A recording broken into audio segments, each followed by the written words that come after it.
olor a la safor, bombeja el ritme. No estem fent merda facilona, si fem himnes. Se'n va el dolor amb l'olor a mar. Les primaveres demanen vida, l'estiu arriba. El sol ha eixit, la ràdio sona, estem vius. Estic fent temes i esperant per si somrius. Érem feliços amb mentides de 1000 colors. Tinc els conflictes d'un suïcida, tinc por i vull tornar als meus impulsos, ser pràctic, que si ella sona jo tremole. Bienvenidos al sueño, bienvenidos al último minuto y marcador de la temporada y bienvenidos todos a las 3 últimas horas del Levante en segunda división, porque hoy no hay vuelta atrás, porque hoy aquellos héroes del ascenso del año 2004, aquel gol de Rivera en Chapín, se van a volver a repetir hoy en el Camp de Sports de Lleida. En la última jornada del campeonato, el Levante va a dejar de estar en la segunda división.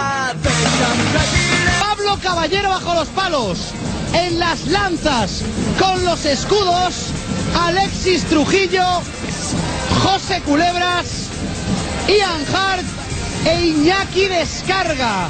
Por delante, con los tanques, tenemos a Diego Camacho en manda derecha, Juanma en manda izquierda, Vladimir Manchev y arriba la artillería pesada, Riga.